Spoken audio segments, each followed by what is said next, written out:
There's some times in life when we have to answer some very important questions.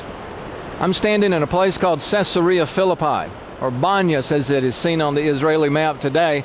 But in your Bible, it'll be Caesarea Philippi, and you'll find the story in Matthew chapter 16.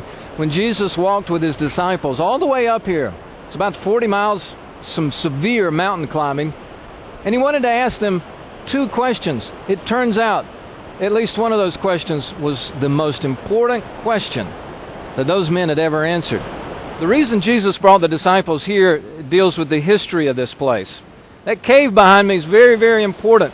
We've read a lot about the gods of Baal and Asherah in the Bible.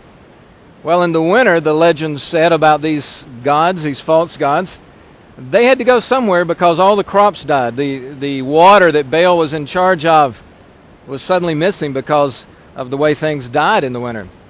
And the legend said that Baal and Asherah went down underground through this cave, through the gates of Hades, and that's where they remained in the abode of the dead until it was time for the spring. That may not sound like much more than history or maybe some legendary tales, and it's true they are, but it gets really sad.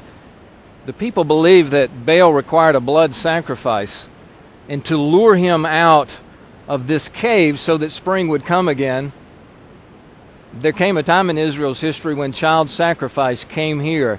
They would throw a newborn infant into the cave, and if blood appeared in the water, then the sacrifice had been rejected and another infant was required. I mean, this place reeks of evil. By the time Alexander the Great came in, and then the Romans after him, by the time Jesus lived, all of that influence was here. You could take your pick of the god or goddess you wanted to worship in this place. The statues and all those niches and crooks and crannies were here, and it was a cafeteria of religion. And so Jesus and the disciples walk here, and as they're around all of these statues, all these religious options, Jesus says, "Who do people say that I am? Who do men say that I am?"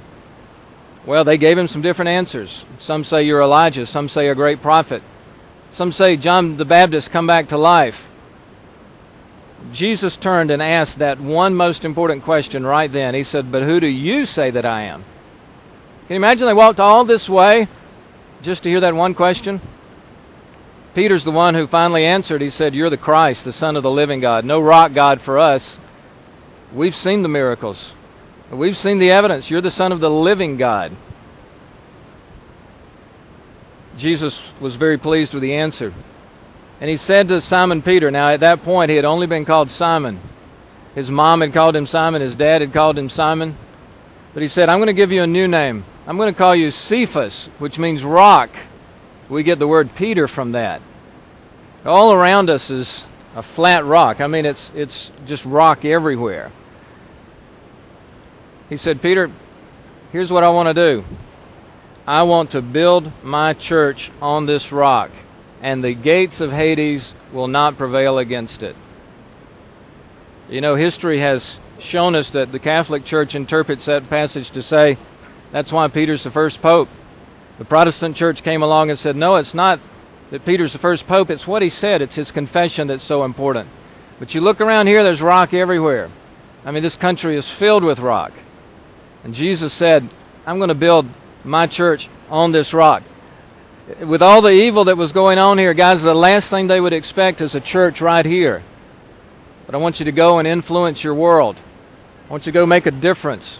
Don't hide from the evil in your community. Avoid it. Don't be involved with the temptations. Don't take part in the evil. But we will attack the gates of hell. This is where those disciples got their marching orders to make a difference. And so the waters of the Jordan River begin here and go all the way down to the Sea of Galilee and all the way down to the Dead Sea. Somewhere along the Jordan River, Jesus was baptized. And as he left this earth after that incredible ministry, he asked us to be baptized. Do you realize the connection here? I want you to be lowered beneath these waters that have come from such an evil place of all that Baal and Asherah controlled. You're not afraid of the devil. You're not afraid of any evil. I want you to go down underneath enemy territory where if you stay long enough, it's true, you'll die physically. But in baptism, you only are under the water for an instant, and then to be raised to that life, see, is so representative of being buried after death and raised to the newness of life. Jesus asked us to confront our world and to be clearly identified with Him. Baptism is simply a symbolic act of what we're going to do 24/7 as we attack the gates of Hades itself.